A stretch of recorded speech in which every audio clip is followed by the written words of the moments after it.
సీతారామయ్య గారు, మిత్రుడు రేఖా కృష్ణచంద్రరావు గారు, కాసయ్య గారు, మిత్రుడు శంకరరావు గారు. ఈరోజే అసలు 50 సంవత్సరాలంటే చాలా చిన్నగా ఉంటారు.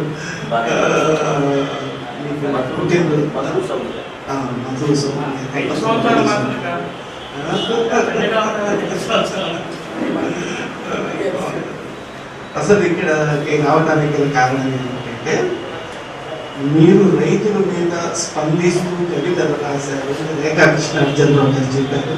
దాంతో నేను వచ్చాను. నేను ఈ మధ్య ఒక సినిమా తీసాను, ఇట్లు అమ్మ. ఆ సినిమా పేరు అది. దాని గురించి అది తమిళ్లో కూడా డబ్బింగ్ జరుగుతుంది. తమిళ్లో కూడా డబ్బింగ్ జరుగుతుంది. ఆ టైంలో మీరు పిలిచారు అంటే నేనే అటు ఇటు కొద్దిగా ఇబ్బందిగా ఉంది. చెన్నై వెళ్ళవలసింది. చెన్నై మేము హైదరాబాద్లో Dadasaheb Phalke school of film studies అని, అంటే లోయర్ ఇన్కమ్ గ్రూప్ వాళ్ళకి అంటే ఏ విధమైన డిస్క్రిమినేషన్ లేకుండా direction, cinematography, acting, editing, audiography వీటన్నిటి మీద శిక్షణ ఇస్తున్నాను. అది బాగా సక్సెస్ అవుతుంది. కనుక నేను ఎక్కువ భాగం ఈ మధ్య హైదరాబాద్లో ఉంటున్నాను. మేము ఉండేది చెన్నైలో అయినప్పటికీ మా నేటివ్ ప్లేస్ విజయవాడ. ఈ మధ్యనే ఒక సమావేశంలో కృష్ణచంద్రరావు గారు తీసుకుంటాం.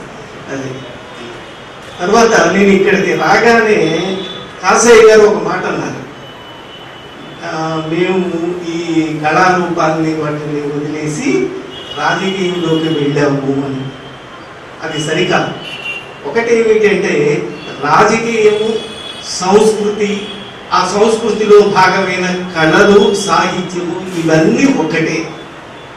దీన్ని నేను చెప్పడం కాదు, రేమాండ్ విలియమ్స్ అని ఒక బ్రహ్మాండమైన ఈ సంస్కృతి మీద చాలా కృషి చేసి రాసిన ఆయన మార్క్సిస్ట్ మేధావి.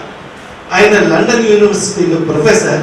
ఆయన చెప్పింది ఏమిటంటే, సంస్కృతి అంటేనే అది social understanding of an economic good అంటారు. ఒక ఆర్థిక వస్తువుని అర్థం చేసుకునే ఒక సామాజిక సంచయం, మాధ్యమం. ఎస్, అది అని చెప్తాను. అంటే ఎవరైనా సరే అంటే ప్రపంచాన్ని అర్థం చేసుకోకుండా సాహిత్యం ఉండదు, సాహిత్యం ఉండకూడదు. అలా ఉంది అని చెప్పేవాళ్ళు, దాంతో భ్రమంలో పెట్టేవాళ్ళు, వాళ్ళు జన సంస్కృతికి సంబంధించిన వాళ్ళు కాదు, పెత్తందారీ సంస్కృతికి సంబంధించిన వాళ్ళు ఒక విధమైన భ్రమల్ని వాటిని చెప్తారు. ఆ భ్రమల నుంచి బయటపడే, అంటే ఇవాళ 2021లో కూడా ఆ భ్రమల్లో ఉంటారని నేను అనుకోను. ఆ భ్రమల నుంచి బయటపడాలి. ఒకవేళ అలాంటి భ్రమలు రాజకీయంగా ఉంది, రాజకీయవేత్తలు చెప్పిన, సంస్కృతిలో భాగంగా కళల్లో చెప్పినా సరే దాన్ని తెగడవలసిన అవసరం ఎంతైనా ఉంది. ఇవాళ మధు గారు ఆ పని చేసినందుకు ఆయన స్పందిస్తూ రిఫ్లెక్టివ్ రియలిజం, మనం జనాన్ని అర్థం చేసుకున్నప్పుడు మాత్రమే, మనం జన సమస్యలతో తాదాత్మ్యం చెందినప్పుడు మాత్రమే మనం నిజమైన కళాకారులు అవుతాం. అలాంటి కళాకారులుగా మనం ఎదగాలి. దానికోసం మనం అందరం కృషి చేయాలి. మనం we're not a single person, we're not ద్వీపాలుగా మిగిలిపోయేవాళ్ళం కాదు. వీఆర్ నాట్ ఐలాండ్స్, మనం ద్వీపాలుగా మిగిలిపోయేవాళ్ళం కాదు. మనవాడు మన చుట్టుపక్కల వాళ్ళ యొక్క ఆనందాలు ఇవన్నీ మన సొంతం కావాలి. అప్పుడే మనం కళాకారులు అవుతాం, అప్పుడే నిజమైన మనుషులుగా ఉంటాం. అలా నిజమైన మనుషులుగా మన యొక్క జర్నీ ముందుకు సాగాలి. రాబోయే తరాల వాళ్ళకి ఒక బ్రహ్మాండమైన ప్రపంచాన్ని మనం ఇవ్వాలి. ఆ ప్రపంచంలో అలాంటి ప్రపంచాన్ని ఇవ్వాలి అంటే మన మధ్య ఏవైతే భేదభావాలు ఉన్నాయో వాటిని, అది ఏ రకంగా ఉన్నా సరే, పెద్దవాళ్ళు చిన్నవాళ్ళు, పెద్దవాళ్ళు చెప్పింది చిన్నవాళ్ళు చెప్పింది ఏది వినము, లేకపోతే విలేజెస్లో ఉన్న వాళ్ళకంటే పట్టణాల్లో ఉన్న మేము గొప్ప, ఇలాంటి అని ఏ తేడా అనేది ఏ విధంగా ఉన్నా సరే ఆ తేడాల్ని ఖండించవలసిందే. అది కులపరంగా కానీ, మతపరంగా కానీ లేకపోతే జెండర్ ఇష్యూస్లో కానీ ఏ విధంగా ఉన్నా సరే దాన్ని ఖండించవలసిన అవసరం ఎంతైనా ఉంది. దాన్ని ఇంకొకటి ఏమిటి అంటే ప్రాబ్లమ్ ఆఫ్ ఎగ్జిస్టెన్స్, ఆ అస్తిత్వ సమస్య. అంటే మనం పుట్టుకతో పుట్టినప్పుడు మాత్రమే మనకి పుట్టగానే మనకి సమస్యలు రావడం, ఆ సమస్యల మీద మొట్టమొదటి దృష్టి సాధించింది సైంటిఫిక్ సోషలిజం మాత్రమే. ఆ విధమైన సమస్యకి ఇది పలికింది. దాన్ని ఆ విధమైన ప్రాబ్లమ్స్ ఆఫ్ ఎగ్జిస్టెన్స్ ని ఈ గ్లోబలైజేషన్ ఏవైతే కార్పొరేట్స్ ఉన్నాయో ఆ కార్పొరేట్స్ మనుషుల్ని విడదీయటానికి ఆ విధమైన ప్రాబ్లమ్స్ ఆఫ్ ఎగ్జిస్టెన్స్ ఉపయోగించుకుంటున్నాయి. అది మనం గుర్తించవలసిన అవసరం ఉంది. ఎవరి పక్కవాడి కన్నీరు మన కన్నీరే, పక్కవాడి యొక్క ఆనందం మన ఆనందమే అనుకున్నప్పుడు మాత్రమే మనం ముందుకు వెళ్తాము. ఒక బ్రహ్మాండమైన సమాజాన్ని మనం నిర్మించుకోగలుగుతాము. అప్పుడు మాత్రమే మనం రాసే అక్షరానికి అర్థం ఉంటుంది. అది రేపు లోకి తొంగి చూస్తుంది. ఈ చైతన్య సాహితీ వేదిక అలాంటి విషయాన్ని, అలాంటి మనస్తత్వాన్ని, అలాంటి రచనా కార్యక్రమాన్ని, అలాంటి కళల్ని ముందుకు తీసుకెళ్తున్నా ఆశిస్తూ నేను ఇక్కడికి రావడానికి కాదుకులైన రేఖ కృష్ణ మీ అందరితోనూ అంటే ఇక్కడ చాలా మంచి పేర్లు విన్నాను. ఏమిటి వేములపల్లి కృష్ణ, శ్రీకృష్ణ గారు, తర్వాత గోపాల్ గారు, తర్వాత ఫైజ్ అహ్మద్ ఫైజ్ గుర్తు చేశారు. నాకు చాలా ఇష్టమైన కవి ఆయన గుర్తు చేశారు. ఇలా మీ ముందుకు వచ్చి మీతో పాల్గొంటున్నందుకు thank you very much.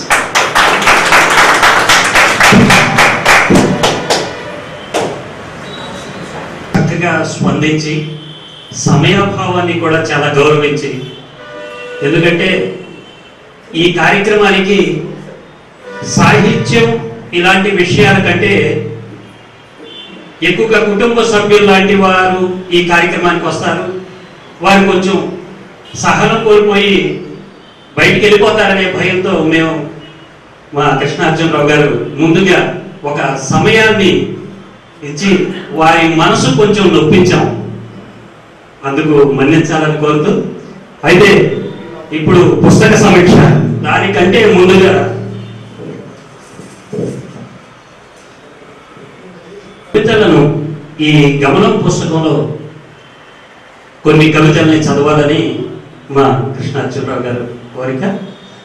Bhupathi గారు కూడా సిద్ధంగా ఉండవలసిందిగా కోరుచున్నాం. అలాగే గోలి మధు గారు ఒక గొప్ప పని చేశారు. వారి అమ్మగారు ఉపాధ్యాయుని, ఆమె గారు కూడా వ్రాసుకున్న ఒక కవితని ఇందులో ప్రథమంగా మొట్టమొదట కవితగా దీన్ని ముద్రించారు. అది శ్రీమతి పార్వతమ్మ గారిని ఒక్కసారి వేదిక మీదకి రావాల్సిందిగా కోరుతున్నాం. గోలిమధు గారు వారి అమ్మగారు చాలా చక్కగా మరి చాలా రోజుల క్రితం వ్రాసినటువంటి అక్కడ కూర్చుంది ప్రేమ చచ్చిపోయింది కవిత శీర్షిక. శ్రీమతి పార్వతి గారు వ్రాసినటువంటి ఈ కవిత. తల్లిదండ్రుల ప్రేమాలు బంధాలు రెక్కలు రాగానే తెంపుకుపోతున్న పిల్లలు. తల్లిదండ్రుల ప్రేమాలు బంధాలు రెక్కలు రాగానే తెంపుకుపోతున్న పిల్లలు. పుట్టుకొస్తున్న వృద్ధాప్య గృహాలు, పుట్టుకొస్తున్న వృద్ధాప్య గృహాలు. అన్నదమ్ముల ప్రేమ అంతరించిపోతుంటే అక్కా చెల్లెళ్ల ప్రేమ కర్పూర హారతే. అన్నదమ్ముల ప్రేమ అంతరించిపోతుంటే అక్కా చెల్లెళ్ల ప్రేమ కర్పూర హారతే.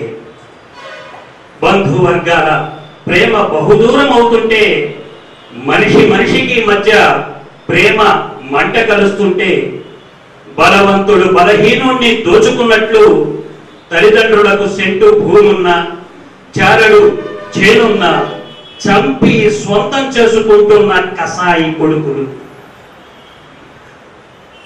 మనిషికి మధ్య ప్రేమ మంట కలుస్తుంటే బలవంతుడు బలహీనుణ్ణి దోచుకున్నట్లు తల్లిదండ్రులకు సెంటు భూమున్న చారెడు చేనున్న చంపి స్వంతం చేసుకుంటున్న కసాయి కొడుకులు. పొలాల దగ్గర నరుక్కుంటున్న సోదరుడు, పొలాల దగ్గర నరుక్కుంటున్న సోదరుడు, తప్పుడు దస్తావేజులతో స్వాధీనపరుచుకుంటున్న ఆస్తులు, ప్రేమ ద్వేషమై రక్తపుటేరులు ప్రవహిస్తున్న వైనం, వంచనతో ఎన్ని గర్భాలు విచ్ఛిన్నమవుతున్నాయో, కళ్ళు తెరవని కూలలెందరూ కుప్పతొట్ల పాలవుతున్నారు, కళ్ళు తెరవని కూలలెందరూ కుప్పతొట్ల పాలవుతున్నారు.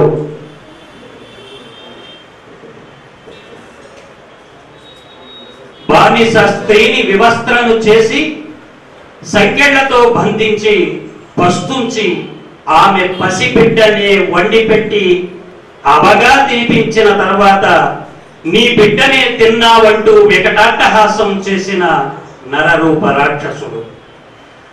బానిస స్త్రీని వివస్త్రతను చేసి సంకెళ్లతో బంధించి పస్తుంచి ఆమె బిడ్డనే వండి పెట్టి ఆవగా తిన్న తర్వాత నీ బిడ్డనే తిన్నావంటూ వికటాట్టహాసం చేసిన నరరూప రాక్షసుడు.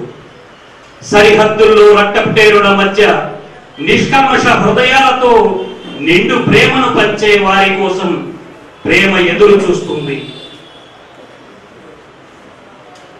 చచ్చిన ఈ ప్రేమను బ్రతికించాలి, చచ్చిన ఈ ప్రేమను బ్రతికించాలి. అవునా? సాధ్యమేనా? చచ్చిన ఈ ప్రేమ బ్రతుకుతుందా?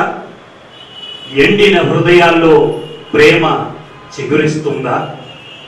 ఇది శ్రీమతి గోలి పార్వతి గారు, మధు గారి అమ్మగారు ఓ సందర్భంలో, ఏ సందర్భంలో రాశారో వారి మాటలమ్మట చెప్తే బాగుంటుంది ఈ కవిత. వేదిక పైన ఉన్న వాళ్ళందరికీ నమస్కారం, కింద ఉన్న వాళ్ళకి కూడా నమస్కారాలండి. నేనైతే రాయాలని ఎప్పుడూ అనుకోలేదు. అలవోకగా ఏదో ఒకటి వస్తూ ఉండే సందర్భానుసారంగా రాసి అవతలు పడేస్తూ ఉండేదాన్ని. ఓ పుస్తకం కావాలని, రాయాలని, ఎదగాలని నాకు ఎప్పుడు లేదు. ఏ సందర్భం వచ్చినా కూడా స్పందన మాత్రం ఉంటుందన్నమాట. ఏదో ఇది మాత్రం ఆ బానిస స్త్రీని వివస్త్రం చేసి ఆమె కొన్నాళ్ళు పస్తు నుంచి ఆమెకి తిన్నాక ఆమె గురించి అలా అన్నప్పుడు నాకు ఎంతో హృదయం ఆవేదన చెందింది అనమాట. అందుకని చెప్పి పేపర్లో చదివి స్పందించి అది రాసుకోవడం జరిగింది. అసలు ఇంకా ఇప్పుడు అసలు కవిత్వం అంటే ఏంటో, కవితా హృదయాలంటే ఏంటో ఒక మాట అండి. రాజ్యాలను ఏలినారు ఎందరెందరో రాజులు, కానీ వాళ్ళ చరిత్ర మనకు ఎలా తెలుస్తుంది? ఈ కవుల ద్వారాను చరిత్ర తెలుస్తుంది. ఇంకా ఎంతో మంది గొప్ప గొప్ప వాళ్ళందరూ కూడా వాళ్ళు రాసిన వాటి మనం చదువుకుని పదిలపరిచి మనం వాళ్ళ గురించి తెలుసుకుంటున్నాం అనమాట. అటువంటి అవకాశాలన్నీ కూడా ఎన్నెన్నో రాసుల గురించి మనకు తెలియకపోయినా కూడా మనం చూసామా? ఎవరెవరు అశోకుడు చెట్లు నాటాడు, తర్వాత మళ్ళీ బౌద్ధ మతాన్ని స్థాపించాడు. అప్పుడు ఆయన చనిపోయింది ఆ మతం, కానీ ఇప్పుడు మళ్ళీ తిరిగి బ్రతికించడానికి రేఖా కృష్ణార్జునరావు గారు వాళ్ళు ఎంతమందో తపన పడుతున్నారనమాట. అట్లా మహానుభావులు ఎందరో ఉన్నారు. మనకు తెలిసిన కృష్ణదేవరాయల్ని ఇప్పటికి కూడా హంపి విజయనగరం వెళ్ళి చూడాలి అని తపన పడతా ఉంటాం. ఎందుకు? అక్కడంతా రాజ్యాన్ని బాగా పరిపాలించాడని, ఆ తర్వాత రోడ్డు పైన రత్నాలు రాశిగా పోసి అమ్మారని ఎన్నెన్నో చదువుకున్నాం. అవన్నీ ఎలా తెలిసినాయి మనకి? ఎంతో మంది కవుల్ని ప్రోత్సహించారన్నమాట. అట్లాగే వాళ్ళ కవిత్వాల గురించి కూడా మనం చదువుకున్నాం. ఎంతమంది కవుల్ని, ఎంతమంది రాజులు దగ్గరకు తీశారో వాళ్ళకి ఇంకేం పని లేదనమాట. ఏం పని చేయక్కర్లా, వాళ్ళ దగ్గర ఉంటే ఎంత గౌరవము, అటు వెళ్తుంటే వస్తుంటే కూడా ఎంతో మంది గౌరవించేవాళ్ళు అనమాట. కాలక్రమేణా అంతరించిపోతా ఉందన్నమాట. నాకు తెలిసిన, నేను ఫస్ట్ సేపూర్కి జాబ్కి వెళ్ళాను అనమాట. అక్కడ ఒక అమ్మాయి చెప్పింది, ఆమె నాయనమ్మ, వాళ్ళ నాయనమ్మ శ్రీ వాసిరెడ్డి వెంకటాద్రి నాయుడు గారు వస్తూ ఉంటే హార్ట్ పట్టిందంట. 100 ఎకరాల పొలం ఈనాముగా ఇచ్చారంట. అలానే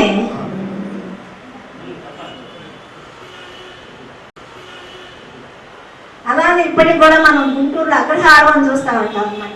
అటువంటి అయితే కాలక్రమేణా భాష అంటే ఎవరికి కూడా దానిపైన చిన్న చూపే ఏర్పడిపోతుంది. అయితే విదేశీ భాషల పైన మోజు ఎక్కువైపోతుంది. ఇంగ్లీష్ భాష పైనే చిన్నప్పటి నుంచి అక్షరాభ్యాసాలు కూడా అలానే జరుగుతున్నాయి అన్నమాట. అలానే ఇప్పుడు ఈ మధ్య కాలంలో నా చిన్నప్పుడైతే మా ఇంటికి చాలా మంది కవులు వచ్చారు. ఎందుకంటే అది మా నాన్నగారు ప్రింటింగ్ ప్రెస్ అన్నమాట. ఆయన బాగా అందరికీ వచ్చినప్పుడు బాగా ఉదారంగా సహాయం చేసేవాళ్ళు. ఆయన సొంత డబ్బులు అన్నీ కాదండి, ఆయన ప్రింటింగ్ మాత్రం ఫ్రీగా వేసి ఇచ్చేవాళ్ళు. కానీ తనకు తెలిసిన వాళ్ళు అందరి దగ్గర చందాలు పోయేసి కవుల్ని ప్రోత్సహించేవాళ్ళు అనమాట.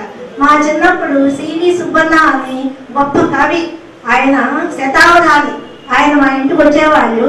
ఆయనకైతే కనకాభిషేకం చిన్న చిన్న పువ్వులతోటి అభిషేకం చేసి, ఆ తర్వాత కాలుకి గండ పెండారం తొలగించి బంగారంది, ఆ తర్వాత గజరాజు ఊరేగించారనమాట ఇక్కడ సత్యనారాయణ టాకీస్ లో. తర్వాత జాషువా కవి గారు వచ్చేవాళ్ళు, నాకు తెలుసు ఆయన వినుకొండలో, ఆయన భార్య గారు అక్కడ తెనాలిలో గవర్నమెంట్ హాస్పిటల్లో నర్సుగా చేశారనమాట. అప్పుడు మా నాన్నగారికి ఆయన పరిచితులు అనమాట. అలా ఆ రకంగా ఆయన చూశాను.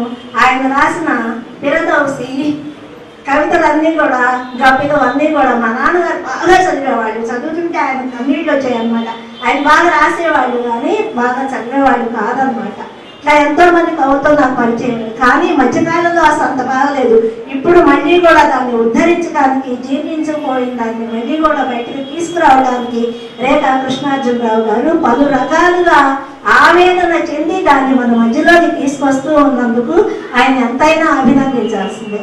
అయితే ఇటువంటి ఎన్నెన్నో సంఘర్షణల గురించి సినిమాలుగా తీస్తున్నటువంటి ఇప్పుడు మనకు ప్రత్యేక అతిథిగా వచ్చిన ఉమామహేశ్వరరావు గారు ని అభినందించాల్సిందే అండి. ధైర్యంగా తీస్తున్నందుకు.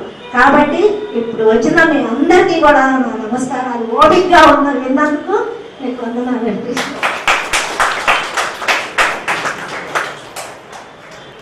ఏది మంచి కవిత, ఏది చెడ్డ కవిత, ఏది చదవాలి, ఏది చదవకూడదు అనేది చాలా ఇబ్బందిగా ఉంది. ఆయన అందులోంచి ఒక కవిత నేటి నేపథ్యాన్ని గురించి రాశాడు. అన్నం పెట్టే దేవుడు విలవిల్లాడుతుంటే, అన్నం పెట్టే దేవుడు విలవిల్లాడుతుంటే పెగలని గొంతులు, అగుపించని దేవుడు విగ్రహాన్ని దెబ్బ తగిలితే రాద్ధాంతం చేస్తాయే. పురోగతి వైపు అడుగులు వేయవలసిన పాలకులు పాపాన్ని ఒకరిపై మరొకరు పులుముకుంటూ జనాన్ని పక్కతో పట్టిస్తారే.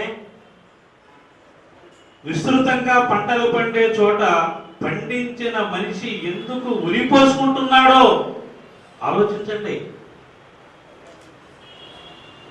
భారతదేశ మేధస్సుతో ఎదుగుతున్న పాశ్చాత్య దేశాల పురోగతి చూసి మనమెందుకు మన వారిని ఆదరించలేకపోతున్నామో ఆలోచించండి. స్వదేశీ సంపద విదేశాల్లో నల్లధనంగా ఎందుకు మారుతుందో ఆలోచించండి. పైవన్నీ మీకు తెలుసని, నాకు తెలిసినా నా జనం కోసం కదిలే కలవెంత ఇది.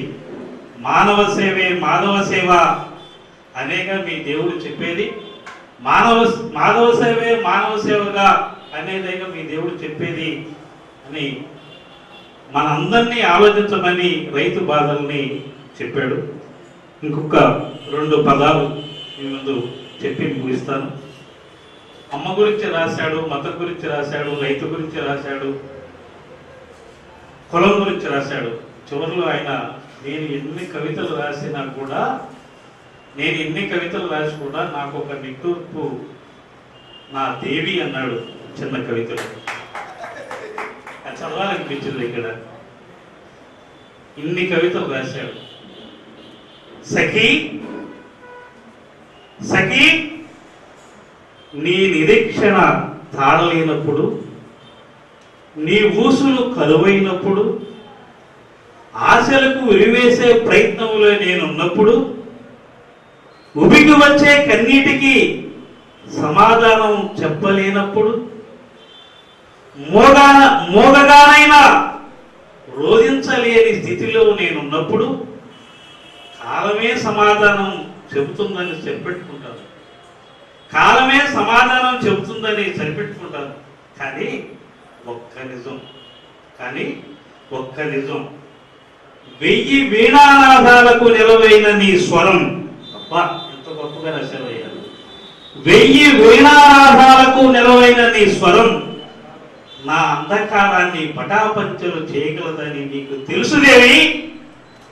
నా అంధకారాన్ని పటాపంచలు చేయగలదని నీకు తెలుసుదేవి. అంటే ఎన్ని కవితలు రాసినా, ఎంత సమాజాన్ని చదివినా సఖి భార్య యొక్క ఓదార్పు సహకారము లేకుండా నేను ముందుకు పోలేనని ఈ సభాపరంగా, ఈ కవితా రూపంగా గోవింద్ మధు చెప్పారు. ఒకసారి మీరందరూ కూడా చప్పట్ల ద్వారా వారం వారం కవితలు చదువుతాను కానీ మామూలుగా చదివేస్తాను. కానీ కాశీ గారు చాలా అద్భుతంగా చదివారు. వారి మనసులో ఎక్కడో కొంచెం తవ్వారు, మధు గారు లేచారు. అభిమానంతో వచ్చేసిన వాళ్ళందరికీ ఈ మిత్రుడిని, నా భార్య మిత్రుడిని మీ అందరికీ పరిచయం చేస్తాను. పరిచయం లేనటువంటి ఇద్దరికి పరిచయం, తాతారావు గారికి, విజయ్ గారికి పరిచయం లేదు. కానీ ఆ పరిచయం నేను చేస్తేనే బాగుంటుందని చెప్పి అధ్యక్షుల వారు అనుమతి తీసుకుని ముందుకు వస్తున్నాను. దాదాపు 20 సంవత్సరాలు, 23 సంవత్సరాల వయసు అనుకుంటా అప్పుడు ఈ విజయ్. ఇప్పుడు నేను ఎంతమంది అంత ఉండేవాడేమో. అలా ఉన్నటువంటి పరిచయం ఈ రోజుకి కొనసాగుతుంది. తెనాలి నుంచి తను చాలా ఉత్సాహంగా వచ్చాడు. రంగస్థల కళాకారుడు. ఇక్కడ ఉన్నటువంటి స్నేహం అనే దానికి, ఆ పరిణితికి, పరిమళానికి మీతో పంచుకునే అవకాశం వచ్చినందుకు సంతోషిస్తూ ఆ మిత్రుడిని తన స్పందన చేయవలసిందిగా కోరుతున్నాను. అందరికీ నమస్కారం అండి. నా పేరు విజయసారథి బాబు, మా తెనాలి. 30 సంవత్సరాల క్రితం మధు గారు నాకు మంచి స్నేహితుడు అని చెప్పి చెప్పడానికి ఎంతో గర్వంగా, సంతోషంగా ఉంది. ఆ సంతోషం వల్లే నేను ఈ మంచి కార్యక్రమానికి రావడానికి కూడా ఎంతో ఆనందంగా వచ్చాను. ఎందుకంటే ఆనందాలు ఎన్నో రకాలుగా ఉంటాయి. ముందుగా ఇంతటి మంచి కార్యక్రమాన్ని ఏర్పాటు చేసినటువంటి చైతన్య సాహితీ వేదిక మంగళగిరి గారికి, వేదికను అలంకరించిన అతిథులు, పెద్దలు, గౌరవనీయులు అందరికీ కూడా పేరు పేరున, సమయభావం వల్ల పేరు చెప్పట్లేదు, అందరికీ కూడా నమస్కారాలు. ఆహుతులైనటువంటి ప్రేక్షకులు మీ అందరికీ కూడా నా నమస్కృతులతోటి చెప్తాను. కొద్ది మాటలు చెప్పాలి. ఈ గమనం అనేది మొదటి రచన కాదు మధు గారికి. ఆ పేరు కూడా నాకెంతో నచ్చింది ఇక్కడ.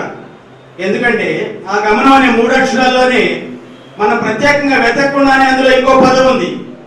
ఉదాహరణకి ఇక్కడున్న అందరితో కలిపి నన్ను నేను కలుపుకొని చెప్పాల్సి వస్తే ఏం చెప్తాం? మనం. ఎంత గొప్ప పదం అండి. పిల్లలకి మమకారంతో పాటు మనకారం కూడా నూరిపోయాలి మనం బాల్యంలోనే. అంత గొప్పది మనం అనే పదం. ఎందుకంటే మనం అనే పదంతో సినిమాలు తీశారు సాక్షాత్తు. అటువంటి మా గమనం అనేది, ఈ గమనం కూడా, గమనం అనేది ఎంత ఔచిత్యమైన పదం. జననం నుంచి మరణానికి పైన ఒక గమనం, బాల్యం నుంచి వృద్ధాప్యానికి పైన ఒక గమనం, ఆడపిల్లని తీసుకుంటే పుట్టింటి నుంచి మెట్టింటికి తను చేసే ప్రయాణం ఒక గమనం.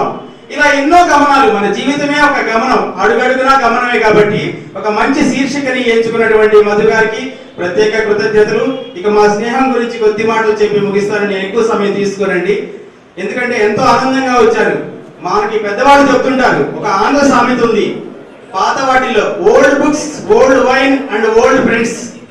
పాత మద్యం, పాత పుస్తకాలు, పాత స్నేహితులకి ఉన్న విలువ ప్రపంచంలో ఎంతో గొప్పదని చెప్పి ఎంతో మంది మహానుభావులు ఎన్నో సందర్భాల్లో వెల్లడి చేశారు. అందువల్ల ఏంటంటే నేను ఎంతో సంతోషంగా, ఎంతో ప్రతి తరుణంలోనూ ప్రతి మనిషి జీవితంలో ఎంతో మంది పరిచయం అవుతుంటారు. కొంతమంది కొద్ది కాలం అలా కలుగుతారు. కానీ 30 సంవత్సరాల అనుభవంలో మా ఇద్దరి మైత్రి ఇంత గొప్పగా ఉందంటే దానికి గర్వంగా ప్రకటిస్తూ నేను ఈ రోజు రావడం జరిగిందనమాట. ఆ రోజుల్లో మధువులోని సృజనాత్మకతని, తన తపనని, తన ఆర్తిని నేను ఎప్పుడు గమనించాను. కానీ చాలా మందితో తనకు పరిచయాలు ఉన్నాయి. మాకున్న స్నేహిత వర్గంలో కొంతమందికి అతను ఒక కొడుకుడు పాడని, ఇష్టం లేని వ్యక్తిలాగా కూడా కొన్నాళ్ళ పాటు తను అనుభవించాడు. ఎందుకంటే ఇవాళ ఏదైనా సాధించినప్పుడు ఏమొచ్చిందంటారు? కీర్తి వచ్చిందంటారు. కీర్తికి మొదటి మెట్టు ఏంటంటే ఆర్తి. ఆ తర్వాత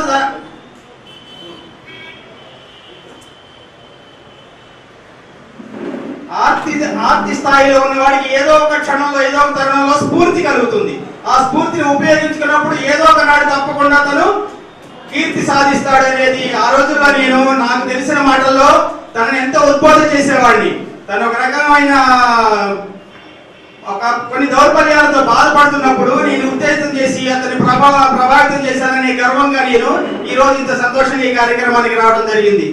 ఎందుకంటే జయమ్మ నిశ్చయమ్మురా భయమ్మ లేదురా అని మనం చిన్నతనంలో చదువుకున్నాం, పాత రోజుల్లో పాట ఉంది. ఈ మధ్య చంద్రబాసు గారు అలాంటి మంచి పదాల గురించి అప్పటికి నాకు తెలియదు. నేను ఏదైతే సందేశాన్ని మధుకి ఆ రోజుల్లో తనకి నేర్పించి తనని చైతన్యం వైపు మళ్లించాలని చెప్పి నా ప్రయత్నంగా నేను చేశానో అవే పదాలు చంద్రబోస్ గారు ఒక సినిమాలో రాయడం జరిగింది.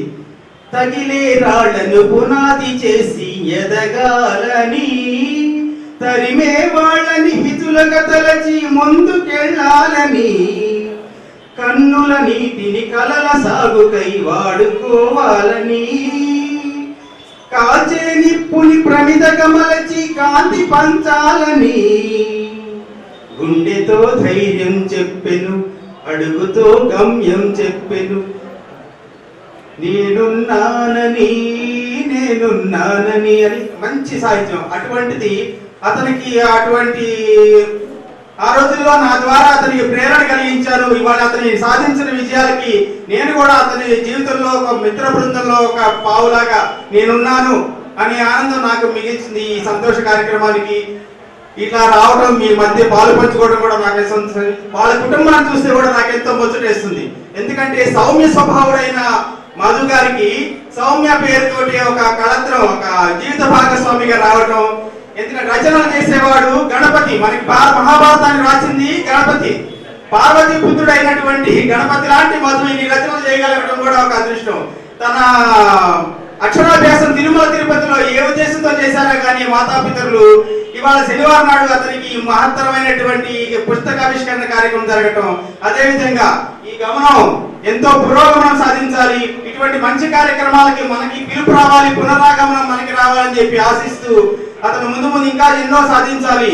కుమారులు ఉన్నారు, పృథ్వీ 4 చెరగలా కూడా ఇటువంటి పుస్తకావిష్కరణలతోటి మంచి కవితలతోటి ఒక ప్రజాకవిగా ప్రకాశవంతంగా వెలగాలని చెప్పి తన పుత్రరత్నాలైనటువంటి పృథ్వీ ప్రకాష్ ఎంతో అన్వయంగా భావిస్తూ వాళ్ళందరికీ వాళ్ళ కుటుంబాన్ని నాదైన శైలిలో ఆశీర్వదిస్తూ వారి తల్లి గారి ఆశీస్సులు కూడా అందరి పెద్దల ఆశీస్సులు మధు గారికి ఎల్లవేళలా ఉండాలని కోరుకుంటూ ఆ కుటుంబానికి భగవంతుడు కూడా ఆయురారోగ్య దీర్ఘ సౌభాగ్యాలు ఇవ్వాలని చెప్పి మనస్ఫూర్తిగా కోరుకుంటూ ఈ మహత్తరమైన కార్యక్రమాల్లో నేను పాల్పంచుకోవడానికి అవకాశం ఇచ్చినటువంటి నా మిత్రులకి ఇతర పెద్దలందరికీ కూడా పదే నమస్కృతులు చెల్లించుకుంటూ ధన్యవాదాలతోటి నా ముగిస్తున్నాను.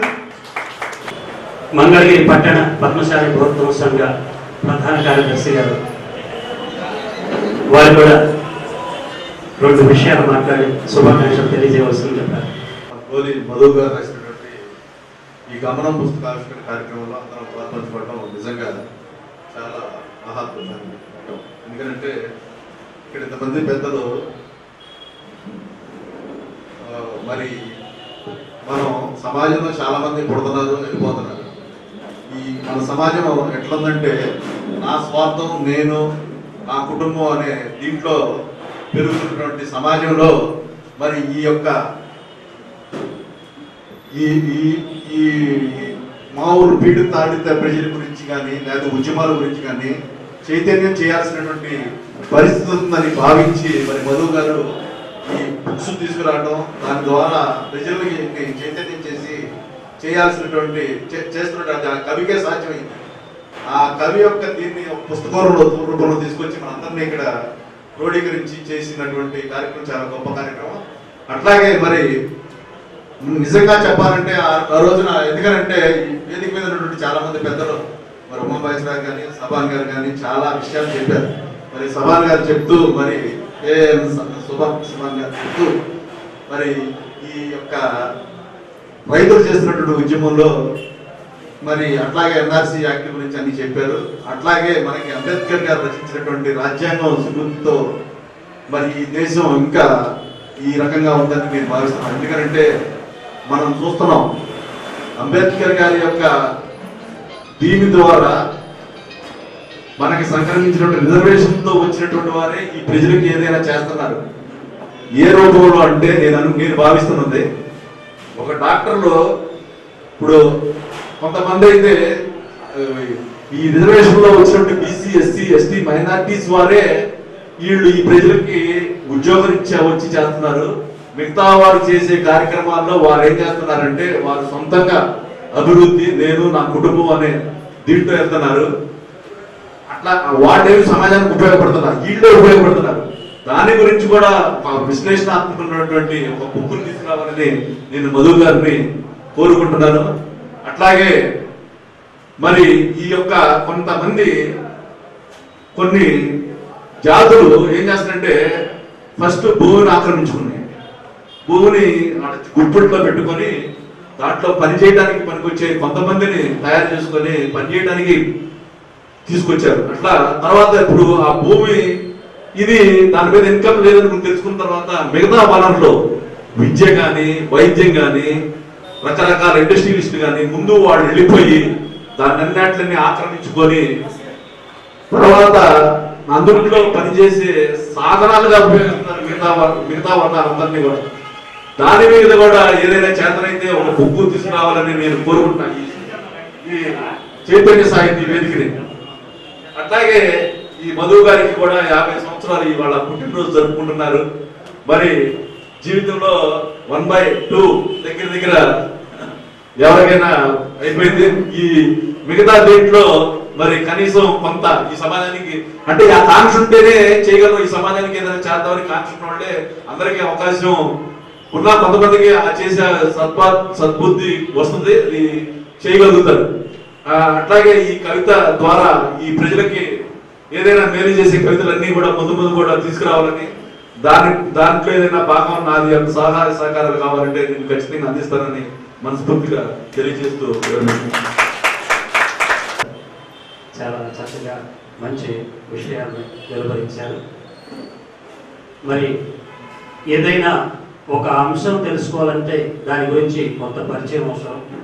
అలాగే మనం ఆహార పదార్థాల్లో ఆ వంటకాల్లో రుచి ఎలా ఉందో ఆ రుచిని చూస్తే కానీ మనం విందు భోజనం చెయ్యం. అలాంటిదే పుస్తక పరిచయాన్ని మన శ్రీ గోలి సీతారామయ్య గారు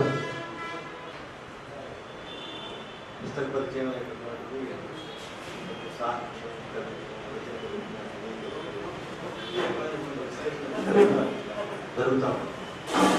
కానీ మధు 50వ జన్మదినం కూడా దీంట్లో కలిసి ఉండడం రకరకాలుగా వాళ్ళ వారి స్నేహితులు వాళ్ళు రావడం అవన్నీ గురించి ఈ పుస్తక పరిచయం రైతు సమరభేరి మరొక సమావేశం జరిపి విస్తృతంగా దాన్ని పరిచయం చేసుకోవాల్సినటువంటి అవసరం ఉంటుందని సూచిస్తున్నాను. సరే, ఈనాటి విషయానికి వస్తే మనకున్న సమయంలోనే క్లుప్తంగా పరిచయం చేయడానికి ప్రయత్నం చేస్తాను. సభాధ్యక్షుడైనటువంటి మా మిత్రుడు దాసారావు అనేక విషయాలకి ఒక చైతన్యవంతమైనటువంటి కార్యక్రమాలను రూపుదిద్దడంలో తనదంటూ ఒక ప్రత్యేకమైనటువంటి శైలితో మమ్మల్ని అందరినీ ఒక వేదిక మీద తీసుకొచ్చినటువంటి వ్యక్తి రేఖా కృష్ణార్జున గారు. ఆయన్ని 2 మాటల్లో పరిచయం చేయడం అనేది సాధ్యమయ్యే విషయం కాదు. ఒక విషయం మాత్రం చెప్పాలి. బుద్ధభూమి అని చెప్పే ఒక పత్రిక అది చాలా గొప్ప ప్రభావాన్ని వాళ్ళ తెలుగు నేల మీద చూపిస్తా ఉంది. దాని ఎడిటర్గా ఉన్నటువంటి బోధ చైతన్య గారు అనే ఆయన 77 సంవత్సరాలు బ్రహ్మచారి. జీవితం మొత్తం కూడా ఆయన బౌద్ధానికి అంకితం చేసి బౌద్ధ సాహిత్యం ఉన్నటువంటి పాడి భాష నుంచి తెలుగు నేల మీదకి మొట్టమొదటిగా దాన్ని తీసుకొచ్చినటువంటి ఒక ఋషివుడు. ఇటీవలనే డిసెంబర్ 26న ఆయన చనిపోయాడు. ఆయన సంస్మరణ సంచికగా జనవరి సంచికను తీసుకొని వచ్చాడు. ఇవాళ బుద్ధభూమి ప్రారంభమయ్యి 2012 మేన ప్రారంభమయ్యి ఇప్పటికీ ఫిబ్రవరి మార్చి 100వ సంచికను పూర్తి చేసుకుంటుంది. 99వ సంచిక బోధ చైతన్య గారు. ఈ ప్రస్థానానికి ఈ రకమైనటువంటి ఈ క్రమానికి ఆద్యుడు బాధ్యుడు ఆ కర్తృత్వం నిర్వహించి మమ్మల్ని వెన్నుతట్టి ముందుకు నడిపిస్తున్నటువంటి వ్యక్తి రేఖ కృష్ణార్జున గారు. మీరందరూ ఒకసారి చప్పట్లు కొట్టాలి. ఇది మంగళగిరి సాంస్కృతిక చరిత్రలో సాహిత్య చరిత్రలో ఒక నూతనమైనటువంటి అధ్యాయం కాబోతుంది. అది మిసిమి పత్రిక లాంటితో సమానంగా బుద్ధభూమి పత్రిక వస్తూ ఉంది. దానికి మాజీ డీజీ చెన్నూరు ఆంజనేయ రెడ్డి గారు అందరూ కూడా ఉన్నారు. నేను ఇక్కడ ఎందుకు చెప్పాను అని అంటే రేఖా కృష్ణార్జునరావు గారికి ఉన్న కమిట్మెంట్ అనేటటువంటిది చాలా గొప్పది. అలాగే మంగళగిరి బుద్ధ విహార స్థాపించిన తర్వాతే దాని కార్యక్రమాలను విస్తృతం చేసి దేశంలో ఎక్కడెక్కడ ఈ బౌద్ధాన్ని అధ్యయనం చేసినటువంటి భిక్షువులు, పండితులు, రచయితలు, కవులు వీళ్ళందరి చేత కూడా బౌద్ధ గీతాలు రాయించాడు కృష్ణార్జునరావు. అట్లాగే మానవ వికాస మండలి అనేటటువంటి పెట్టి ఇవాళ చైతన్య సాహిత్యం ఇది చాలా అవసరం. నేను ఇందాకే చెప్పాను, కవులు వాళ్ళ ఒంటరిగా ఉండటానికి వీల్లేదు. కవులకు వేదికల మీద ఉండాలి. కవులు ప్రాణాలకు తెగించి తమ అభిప్రాయాలను వ్యక్తం చేస్తున్నారు. వ్యక్తం చేయాల్సినటువంటి రోజు ఒకటి వచ్చింది. ఇవాళ భారతదేశం, సగం భారతదేశం యుద్ధంలో ఉంది. రైతులు ఇవాళ పొలాల్లో ఉండవలసినటువంటి పంటలు పండించాల్సినటువంటి రైతులు ఇవాళ యుద్ధ క్షేత్రంలో ఉన్నారు. చాలా శాంతియుతమైనటువంటి పద్ధతుల్లో యుద్ధం చేస్తున్నారు. ఆ యుద్ధాన్ని అపభ్రంశం చేయాలని, ఆ యుద్ధాన్ని పక్కదారి పట్టించాలని పాలకులే కుట్రలు చేస్తున్నారు. చాలా దారుణమైనటువంటి విషయం. అందువల్ల ఇవాళ ప్రజల్ని చైతన్యవంతం చేసి ఆ పోరాట పథంలో నడిపించేటటువంటి బాధ్యతని కవులు ఇవాళ భుజాన్ని వేసుకున్న తర్వాత కవుల గొంతులు నొక్కడానికి కూడా ఇవాళ పాలకులు కుట్రలు చేస్తున్నారు. ఈ సందర్భంలో చైతన్య వేదిక లాంటి సంస్థలు ఎక్కడైనా సరే అక్కడ స్థానికంగా కవులు మొత్తం ఆ వేదిక మీదకి రావాలి. అరసం విరసం లాంటి బాధ్యత కలిగిన, కొన్ని సంవత్సరాల చరిత్ర కలిగినటువంటి అరసం లాంటి ఒక సామాజిక దృక్పథాన్ని కవులు ఖండించగలిగినటువంటి చరిత్ర కలిగినటువంటి సంస్థలు ఉన్నాయి. వాటన్నిటి యొక్క అండదండలతో మనం కవులు, కళాకారులు సాంస్కృతికోద్యమంగా ముందుకు వెళ్ళకపోతే ఈ దేశంలో కవులు, కళాకారులు బతకరు. వీళ్ళు బతకపోతే దేశానికి దిక్సూచి చూపించేటటువంటి వాళ్ళు లేకపోతే ప్రజలు అయోమయం. వాస్తవానికి ప్రజలే చరిత్ర నిర్మాతలు. అందువల్ల అలాంటి ఈ సంస్థని స్థాపించినటువంటి కృష్ణార్జునరావు గారికి మేము ఒక కుటుంబ సభ్యులు అనేక వీటన్నిటిలో కూడా పాల్పంచుకొని ప్రయత్నం చేస్తున్నటువంటి వాళ్ళు. ఈ మాటలు చెప్పడం ఇక్కడ సముచితంగా ఉంటుంది అని చెప్పి నా ఉపద్ఘాతానికి ముందు చెప్పాను. అలాగే ఉమామహేశ్వరరావు గారు కూడా మా కుటుంబ సభ్యులు ఉన్నదండి. ఆయన అంకురం సినిమా తీసి ఒక దేశవ్యాప్తంగా ఒక రకమైనటువంటి గొప్ప పేరు వచ్చినటువంటి నిజమే, కానీ అంతకుముందు కూడా చాలా గొప్ప సినిమాలు తీశారు. చాలా సినిమాలకు సహాయ దర్శకులుగా పనిచేశారు. పూలపల్లకి అనే సినిమా, తర్వాత పదండి ముందుకని చెప్పి చాలా గొప్ప సినిమా. ఇది దగ్గర ఎప్పుడో పూర్వం ఆ టైటిల్తో వచ్చింది. పదండి ముందుకని శివకృష్ణ హీరోగా పెట్టి తీశారు. మన మంగళగిరికి ఆత్మీయ గౌరవ ఉపన్యాసకుడిగా శ్రీశ్రీ ఉపన్యాసాలు చేయడానికి వచ్చి బుచ్చిబాబు గారు సినిమాకి డైలాగ్ బుచ్చిబాబు గారు. ఆ పదండి ముందులో చాలా గొప్ప పాటలు కూడా రాయించాడు ఉమామహేశ్వర గారు. మా బావగారికి రాయించారు గారు, ఆయన పాటలు రాశారు. ఇది ఒక గొప్ప అనుబంధం ఉమామహేశ్వర గారు. ఆయన నాకు ఎప్పుడు కూడా ఒక ఆంధ్ర సత్యచిత్రి లాగానే కనపడుతుంది. నమస్కారం. గొప్ప పతేలి పాఠ్యాలు తీసి ఒక గొప్ప పేరు ప్రఖ్యాతి సాధించినటువంటి సత్యచిత్రి ఒక గర్వించదగినటువంటి, భారతీయులు గర్వించదగినటువంటి గొప్ప దర్శకుడు.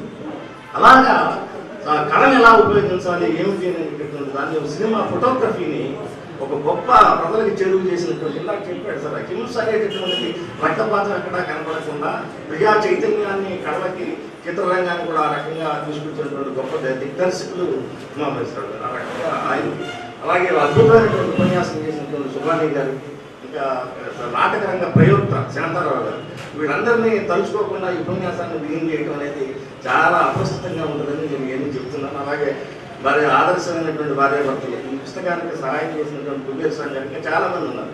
కార్యక్రమాలు వాళ్ళంతా కూడా. నేను కూడా ఈ నిర్వహణలో నేను చురుగ్గా లేకపోవచ్చు, కానీ నాకు కూడా బాధ్యత ఇవన్నీ కూడా చెప్తూ ఉన్నాను.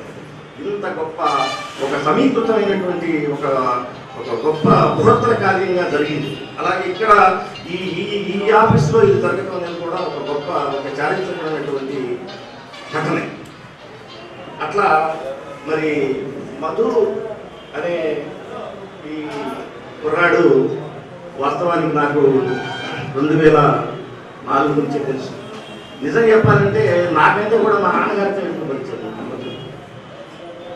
సిరిసిల్ల, కరీంనగర్ జిల్లా సిరిసిల్లాలో 100 పుస్తకాల ఆవిష్కరణ జరుగుతూ ఉంటే మా నాన్నగారిని కూడా రమ్మని ఆయన చెప్తే మధు కూడా మాతో పాటు వచ్చాడు. అదొక మంచి జ్ఞాపకం.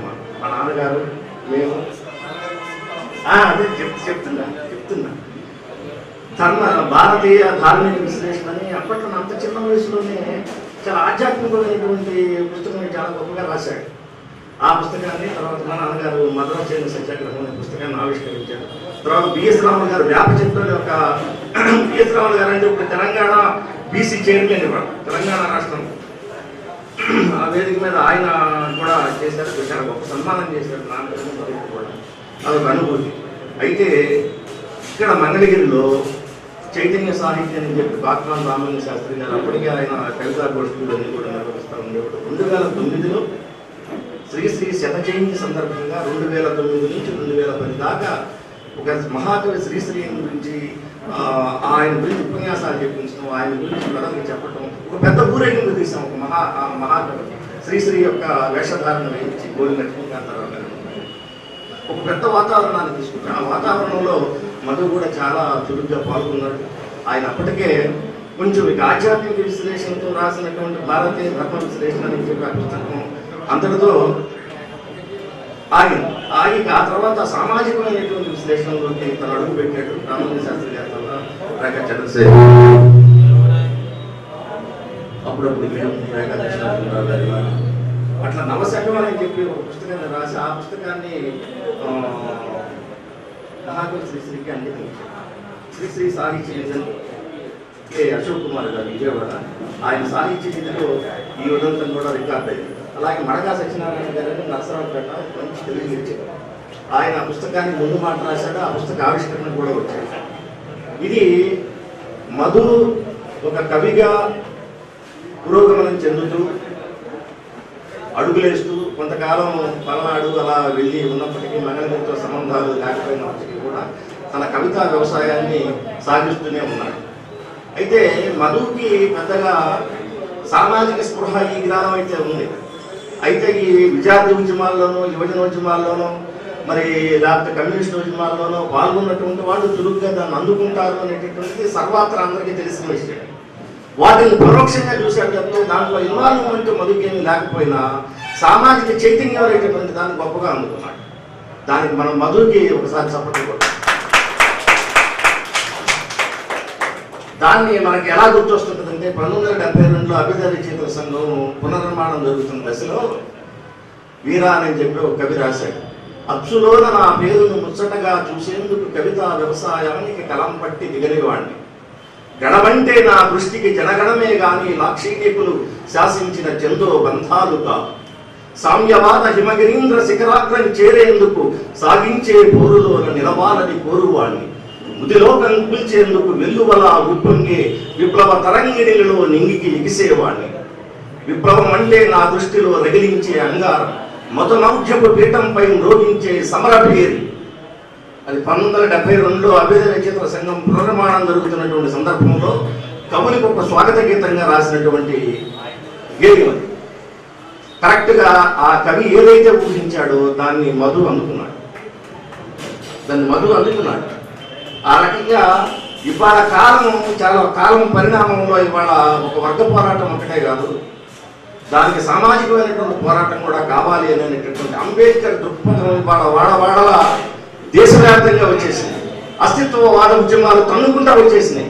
అభిధ రచయితల సంఘం కూడా రాష్ట్ర మహాసభలు జరుపుతూ అస్తిత్వవాద ఉద్యమాల మీద ప్రత్యేకమైనటువంటి తరగతులు నిర్వహించాల్సినటువంటి, ప్రత్యేకమైనటువంటి సదస్సులు నిర్వహించవలసినటువంటి, ఆ అంశాల మీద మాట్లాడించవలసినటువంటి అవసరం తన్నుకుంటా సమాజంలో వచ్చింది. కాలం చూపిస్తున్నటువంటి ఆ చైతన్యాన్ని అందుకోవటమే కవికి ఉండవలసినటువంటి లక్షణం. ఆ లక్షణం కూడా మొదలుకుంది. కులాన్ని నిర్మూలిద్దామంటాడు, కామానువాదం అంటాడు, మనవాదం కాదు మనకు మనువాదం కావాలి అంటున్నాడు, మనువాదం కాదు మనకు మనవాదం కావాలి అని అంటాడు. అట్లా చాలా గొప్ప విశిష్టమైనటువంటి లక్షణాలు ఉన్నాయి. కమ్యూనిస్టులు భార్యల్ని చాలా బాగా ప్రేమిస్తారు. ఆ ప్రేమించే లక్షణం ఉంటుంది. స్త్రీని గౌరవించడం, స్త్రీకి ఒక సమానత్వమైనటువంటి ప్రతిపత్తిని ఇవ్వడం, అలాగే స్త్రీని ఒక స్నేహితురాల్లాగా చూడడం అనేటటువంటిది కమ్యూనిస్ట్ పార్టీ ఆదర్శ వివాహాల్లో జరుపుతున్నప్పుడు చాలా చెప్పడం వినడం మనం చూస్తూనే ఉన్నాం. ఆ ఆచరణాత్మకమైనటువంటి బాటలో లేకపోయినప్పటికీ మధు అంతే పద్ధతుల్లో ఇవాళ ఆమె ఆ రకంగా చాలా ఒక స్నేహితురాల్లాగా, ఒక ఫ్రెండ్ లాగా భావించడం, తర్వాత తన రైటింగ్తో, తను రాసినటువంటి రైటింగ్తో ఆలివో అమ్మవో అనే ఒక శీర్షికతో వాళ్ళ అమ్మగారి గేయిన తర్వాత పుస్తకంలో తన రైటింగ్తో ఆలివో అమ్మవో అని చెప్పి ఒక శీర్షికతో ఒక మంచి 4 పదాలే రాశారు. ఇది హృదయంలో లేకపోతే పైకి రాదు. ఆ పైకి కవితాత్మకంగా వ్యక్తీకరించడం అసలే సాధ్యం కాదు. ఆ సాధ్యమయ్యే పని మధు చేశాడు. నిజంగా మనస్ఫూర్తిగా మధుని అభినందించాలి. ఆ అక్షరాలేంటో మీరు కూడా తెలుసుకోండి. ఇప్పుడు కనిపిస్తున్న నేను కాదు ఒకప్పుడు.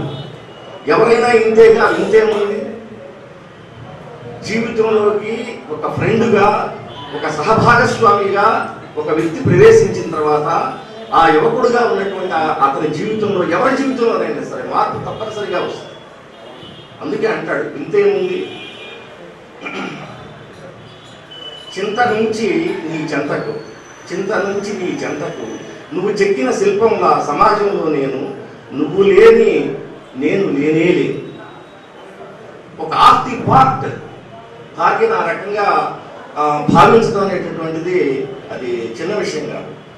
ఏ చారిత్రక భౌతికవాదం చదివాడా, లేకపోతే మరి ఏ విద్యార్థి విభజన సంఘాల్లో అతను చేరాడా అనేటటువంటిది కాదు. కానీ స్వయంగా కొంత తెనాలి పట్టణంలో పట్టడం, తెనాలిలో ఉన్నటువంటి సాంస్కృతికమైనటువంటి సంస్థలతో తనకు పరిచయం ఏర్పడటం, ఇందాక మిత్రుడు మాట్లాడాడు చూసాం, అతని ప్రభావం ఈయన మీద ఏ రకంగా ఉంది. అలాగే మంగళగిరిలో కూడా, ఆయన మంగళగిరిలో ఉన్నా తెనాలిలో ఉన్నా ఆ రకమైనటువంటి ఒక సాంస్కృతికమైనటువంటి ఒక చైతన్యం అనేటటువంటిది మధు మీద బాగా ప్రసరింపజేసింది. రామలింగ శాస్త్రి గారి ప్రభావం బాగా ఉంది.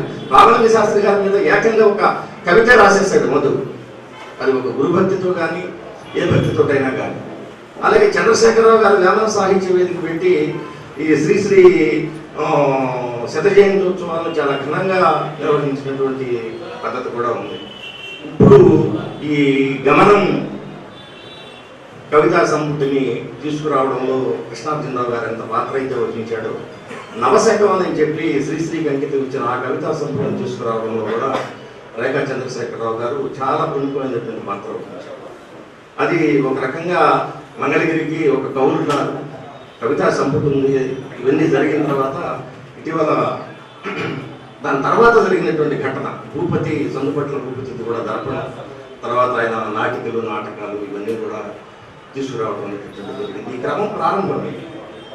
అందువల్ల మధు రాసినటువంటి ఈ కవితలన్నీ కూడా కొంచెం అప్ అండ్ డౌన్స్, కొన్ని జంపింగ్స్, అంటే ఒక కనెక్షన్ ఇస్తున్నటువంటి గేయంలో అక్కడ కొంచెం ఆగిపోయి వేరే దానికి వెళ్ళిపోతాం. ఆ లింక్ అర్థం కాదు. అలాంటివి కొన్ని ఉన్నాయి. ఉన్నప్పటికీ ఎక్కడా కూడా సామాజిక దృక్పథానికి భంగం కలిగించేటటువంటి పద్ధతిలో కానీ, వ్యతిరేకమైనటువంటి భావం స్ఫురింపజేయడంలో కానీ అది ఎన్నడూ వచ్చింది. అది తనకు తాను ఎంత ఆత్మ పరిశీలన చేసుకున్నాడో, తనకు తాను ఎంత ఆత్మ శోధనలో ఆ కవిత్వాన్ని దాన్ని తిప్పి రాశాడు. కవి అనేవాడు ఎవడైనా సరే కవిత్వం రాసిన తర్వాత 1-2 సార్లు తిప్పి రాసుకోవాల్సింది. ఆ పద్ధతి చాలాసార్లు మధు కూడా చేశాడు. మధులో ఉన్న ఇంకో గొప్ప లక్షణం ఏంటంటే, ఒక చిత్రకారుడు యొక్క స్వభావం, ప్రకృతిని ఆరాధించడం, ఇవన్నీ కూడా ఉన్నాయి. ఒక దేవులపల్లి కృష్ణశాస్త్రి మేఘాల మీద వచ్చి మధుని వాళ్ళ ఆశీర్వదించిన ఆశ్చర్యం లేదు. అలాంటి కవిత ఒకటి ఉంది. ఇందాక సఖీ అని చెప్పి మగ్దుమ్ మహీద్దీన్ ఎక్కువగా ఆయన మగ్దుమ్ కవితలో ఎక్కువ ఆరాధింపు చాలా బాగుంటుంది. భార్యని ప్రేమించడం, ఒక ప్రియురాల్ని ఆహ్వానించడం, ఆవాహన చేయడం అనేటువంటిది చాలా గొప్పగా ఉంటుంది మగ్దుమ్ కవితలో. అలాగే ఆయన అంటాడు, శోకమెందుకు సహచరి లోకం ఇంకా మిగిలి ఉన్నది. తన పుట్టిన బిడ్డ చనిపోయింది, చాలా శోకంతో వినిపిస్తుంది భార్య. మగ్దుమ్ జీవితంలో స్వయంగా జరిగినటువంటి శోకమెందుకు సహచరి లోకం ఇంకా మిగిలి ఉన్నది, ఇక్కడ జరుగు పరీక్షలు ఇంకా ఎన్నియో ముందు ఉన్నవి అంటాడు. కవి కాబట్టి అంత ఓదార్పైనటువంటి పద్ధతుల్లో కవితాత్మకంగా ఆ రకంగా ఓదార్చగలిగాడు. అట్లా ఈ భిన్నమైనటువంటి పార్శ్యాలు, భిన్నమైనటువంటి వైవిధ్యం కూడా మధు కవిత్వంలో ఉంది అని చెప్పడమే ఇక్కడ నా అభిప్రాయం. ఒక దేవులపల్లి కృష్ణశాస్త్రి కనపడతాడు, ఒక దళిత కవిత్వంలో ఒక మద్దూరు నగేష్ బాబు లాగా కూరని నిర్మూలిద్దాం రండి అని చెప్పి పిలిపిస్తాడు. మద్దూరు నగేష్ బాబు కవిత్వం పరవళ్ళు నొక్కుతుంటది, గండ్రగడ్డలను నొరుతున్నట్టుంటది, పరిసెలు మధ్య మీద నుంచి దింపినట్టుంటది. అది చాలా అద్భుతం. అలాగే ఒక గతి పద్మారావు, కలేకూరి ప్రసాద్, వీళ్ళందరూ కూడా ఒక అద్భుతంగా అస్తిత్వవాద ఉద్యమాల నేపథ్యంలో కారంచేడు ఘటన జరిగిన తర్వాత ఉప్పెనలాగా ఒక ప్రవాహంలాగా తోసుకుంటా వచ్చారు. ఆ ప్రవాహం, ఆ భాగాలు, ఆ పార్శ్యాలు, ఆ రకమైనటువంటి ఆందోళనలు, ఆ రకమైనటువంటి గుండె చప్పుడులు తప్పనిసరిగా మధు మీద ప్రభావం చూపించింది. అధ్యయనం తిలకం చదివి ఉండకపోవచ్చు, నారాయణ రెడ్డిని చదివి ఉండకపోవచ్చు, కుందుర్తాంజనీయులు చదివి ఉండకపోవచ్చు.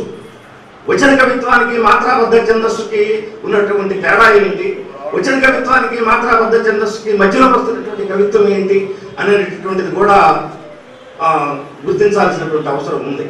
దాన్ని కొంచెం సరిచేసుకోవాల్సినటువంటి అవసరం, హిందుస్థానీ లాంటి వ్యక్తుల్ని ఆయన కవిత్వాన్ని చదవాల్సినటువంటి అవసరం ఉంది.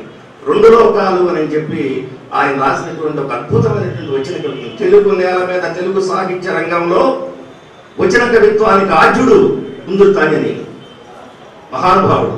ఆయన రాసిన రెండు లోకాలు అని చెప్పే కవిత బిఏ విద్యార్థులకు పాఠ్యాంశంగా ప్రవేశపెట్టారు. ఏముంది అందులో తెలుసుకోవాల్సిన అవసరం ఉంది. శివారెడ్డి ఎందుకు ఆ రకంగా వచన కవిత్వం రాసిన అంత పేరు ఎందుకు వచ్చింది? గజలమల్లారెడ్డి కవిత్వం ఎంటైర్ మొత్తం మాత్రాబద్ధ ఛందస్సులో ఉంది. అలాగే అదృష్ట దీపక్ కూడా మాత్రాబద్ధ ఛందస్సు ఉంది. కానీ నేను ఇలాగనే చెప్పాను, ఇతన మధు యొక్క రైటింగ్ ఎంత ముత్యాలలాగా ఉంటాయో అదృష్ట దీపక్ యొక్క రైటింగ్ కూడా అంతే ముత్యాలుగా ఉంటాయి. కానీ కవిత్వం కూడా అంత ముగ్ధత్వంగా ఉంటుంది. మతవాదం మితవాదం జతకూడిన ఉన్మాదం దేశం భవితవ్యంపై లేచినట్టి రాసవరణం అని చెప్పి ఇక్కడ మంగళగిరి గోడల మీద మేము కాకరాయ రంగుతో రాస్తుంటే పోలీసులు వచ్చి తీసుకెళ్లి పోలీస్ స్టేషన్లో కూర్చోబెట్టారు. నా మిత్రుడు పరుచు వెంకటేశ్వరరావు. అలాగే వచన కవిత్వం కూడా అద్భుతంగా రాశాడు. నా ఉద్దేశం ఏమంటే, నువ్వు వచన కవిత్వం రాస్తున్నావు, వచన కవిత్వాన్ని ఇంకా పదును తెరచాలి, మాత్రాబద్ధ ఛందస్సుల్లో కూడా నువ్వు అడుగు పెట్టాలి. తిలక్ని, నారాయణ రెడ్డిని, శివారెడ్డిని, హిందుస్థానీని, అలాగే శ్రీశ్రీని ఎదురికి చదివే ఉంటాను. వీళ్ళందరినీ కూడా ఇంకా చదవాల్సిన అవసరం ఉంది. ఇంకా వీళ్ళందరూ చాలా బాగా రాస్తున్నారు. అరిశెట్టి ప్రభాకర్ అని చెప్పి నల్గొండండి ఫోటోగ్రాఫరు, టీవీ వచ్చి చచ్చిపోయాడు. ఎంత అద్భుతమైన కవిత్వం రాశాడు. వినీ కవితకి ఈ రకమైనటువంటి ఊపిరి ఊదాడు. ఎంత గొప్ప తెలుగు సాహిత్యంలో ఎంత పేరు ప్రతిష్టలు సంపాదించుకున్నాడో లెక్కకి మించి చెప్పచ్చు. చాలా మంది ఉన్నారు కవులు కూడా దూసుకొని వస్తున్నారు. ఇప్పుడు ఆ రకమైనటువంటి దూసుకొస్తున్నటువంటి ఒక మంచి అభ్యుదయ కెరటంగా మనం గోలి మధుని గుర్తించాలి. తన కవిత్వాన్ని, తన లేఖిని మరింత పదునెక్కించుకోవాలి. వస్తున్నటువంటి ఉద్యమాలను మొత్తం కూడా పరిశీలనతో చూడాలి. అలా చూశాడు కాబట్టి రైతు సమర పేరు రాయగలిగాడు.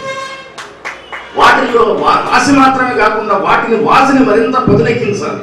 ఎక్కడ నేను పదులు పెట్టాల్సిన చోట పదులు పెట్టలేకపోయానని చెప్పి తనను తాను పునరావలోకనం చేసుకోవాలి. ఆ చేసుకోవాల్సినటువంటి గడి ఉంది. ఎందుకంటే నువ్వు కార్మికవర్గ పక్షంగా, ప్రజల పక్షంగా నీ కళాన్ని అంకితమిస్తున్నటువంటి సందర్భంలో నిన్ను నువ్వు పుటం పెట్టుకోవాలి. నిన్ను నువ్వు ఆత్మావలోకనం చేసుకోవాల్సినటువంటి అవసరం ఉంది. అప్పుడు మనిషి నిజమైనటువంటి ఒక గోల్డ్గా, నిజమైనటువంటి ఒక బంగారంగా, నిజమైనటువంటి ప్రజల పక్షాన్ని నిలిచే ఒక కవిగా, లేఖినిగా నువ్వు ముందుకు వస్తావు. ఆ రకంగా రావాలని చెప్పి మేమందరూ ఆశిస్తా ఉన్నాం. మానవ వికాసం తరఫున, బుద్ధబుద్ధుల తరఫున, బుద్ధ గారి తరఫున, అలాగే చైతన్య సాహిత్య వేదిక నిన్ను కన్వీనర్గా అనౌన్స్ చేసినందుకు కూడా అరసన్ తరఫున నిన్ను ఆహ్వానిస్తూ, నీకు హర్షం తెలియజేస్తూ, మీ భార్యాభర్తలిద్దరికి కూడా నా హృదయపూర్వకమైనటువంటి అభినందనలు తెలియజేస్తూ, మహాతల్లి పార్వతీదేవి గారు మంచి అమ్మగా బిడ్డని విద్యాబుద్ధులు చేర్పించి ఉద్యోగం పెంచడమే కాకుండా సమాజంలో సమాజ హితం కోసం కలం పట్టేటటువంటి ఒక కవిగా తీర్చిదిద్దడంలో మీ వంతు పాత్ర కూడా నమస్కారం. అలాగే ఈ 4 మాటలు మాట్లాడే అవకాశాన్ని ఇచ్చినటువంటి నిర్వాహకులకు ధన్యవాదాలు తెలియజేస్తూ సెలవు. చాలా చక్కగా మధు గారి గమనం గురించి, వారి యొక్క జీవన గమనాన్ని కూడా మిళితం చేసి చాలా చక్కగా అందించారు. ధన్యవాదాలు సీతారామయ్య గారు. ఇప్పుడు గోలి మధు గారి 50 సంవత్సరాల పుట్టినరోజు వారికి శుభాకాంక్షలు తెలియజేసేందుకు ఏర్పాటు చేసినటువంటి సత్కారం, సౌమ్య మధుల సత్కారం కార్యక్రమం ఇచ్చేసిన అభిమానులు అందరూ కూడా ఈ కార్యక్రమంలో పాల్పంచుకొని వారికి శుభాకాంక్షలు, అభినందనలు తెలియజేయచ్చు. ఒక్కొక్కరిగా పిలుస్తాం, వారిని రావాల్సిందిగా కోరుచున్నాం.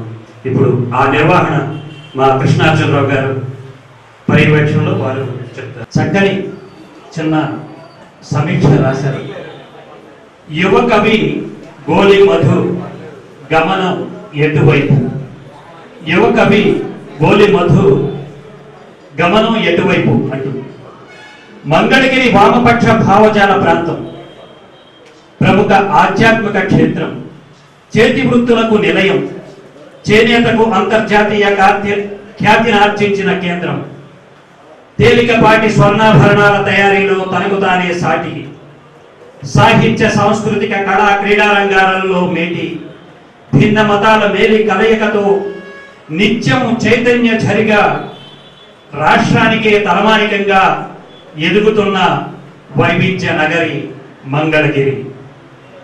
1970వ దశకంలో ఓ చక్కటి పల్లెటూరిని తలపించే మంగళగిరిలో సింహభాగం తెల్లవారుగానే మొగ్గాల సవ్వడి లయబద్ధంగా సాగేది. నాడు చేనేతే ప్రధాన వృత్తి. ప్రముఖ చేనేత వస్త్ర వ్యాపారులు పదుల సంఖ్యలో ఉండేవారు. వారిలో ఒకరైన గోలి నాగముని గారు ఒకరు. నిజాయితీగా వ్యాపారం చేయడం ఆయన నైజం. ఆ కుటుంబంలోనే దుర్గాప్రసాద్ పార్వతీదేవి దంపతులకు 1972 జనవరి 30న ఓ శిశువు జన్మించింది. ఆ బిడ్డ పేరే గోలి మధు. పుట్టింది తెనాలి. అక్షరాభ్యాసం మాత్రం తిరుమల తిరుపతిలో. 8వ తరగతిలోనే కవితలు రాయాలనే ఆసక్తి. అలా అక్షరాలను అలవోకగా రాస్తూ అర్థవంతమైన కవితలుగా మలుస్తూ ఎదిగాడు. సమాజాన్ని అతి దగ్గరగా చూస్తూ బిఏ పట్టభద్రుడై డ్రాఫ్ట్ మెన్ సివిల్లో ఉత్తీర్ణత సాధించి వృత్తిరీత్యా ముద్రణా రంగంలో అడుగిడిన గృహ నిర్మాణ శాఖలో చిన్నపాటి ఉద్యోగంతో గూడు చూసుకున్న గోలి మధుకు ప్రవృత్తి సాహితీ సృజన, చిత్రలేఖనం, చదరంగం, క్యారమ్స్, క్రికెట్, ఫోటోగ్రఫీ, ప్రకృతి ఆరాధన అభిరుచులుగా పెట్టుకున్న మన గోలి మధుకు స్నేహం అంటే ఎంతో ఇష్టం. ఆయన తొలి రచన భారతీయ ధర్మ విశ్లేషణ. ధార్మిక రచన అయినప్పటికీ మలి రచన నవశకం.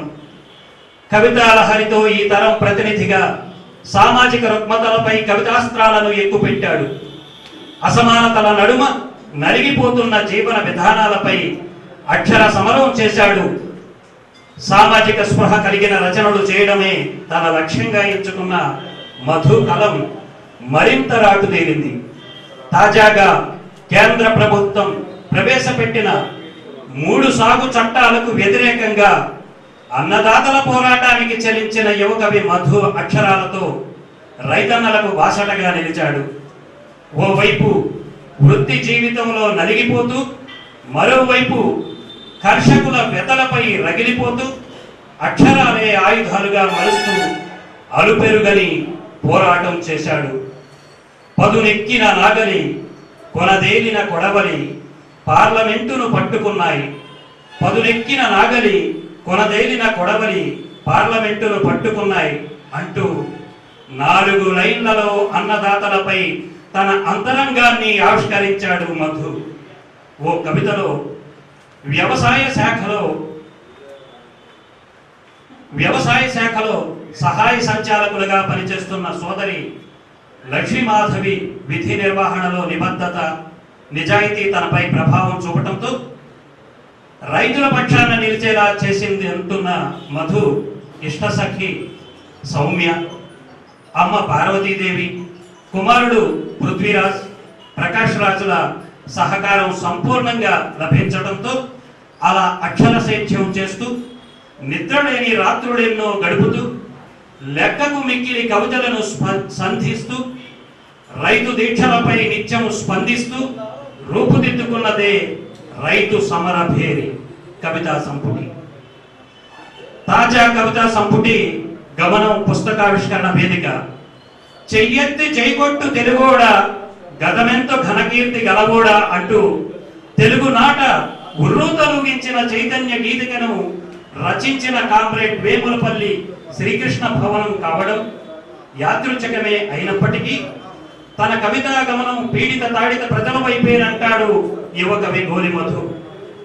సందర్భం యువకవి గోలి మధు రచించిన గమనం కవితా సంపుటి పుస్తకావిష్కరణ సాహితీ సభ చైతన్య సాహితీ వేదిక ఆధ్వర్యంలో 30/1/2021 శనివారం సాయంత్రం మంగళగిరి పట్టణంలోని కామ్రేడ్ వేములపల్లి శ్రీకృష్ణ భవన్ సిపిఐ నియోజకవర్గ కార్యాలయంలో జరుగుతుంది.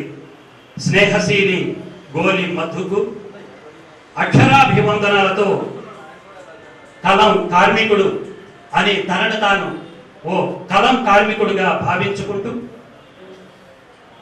అవ్వారు శ్రీనివాస్ గారు అందించిన ఈ సందేశం.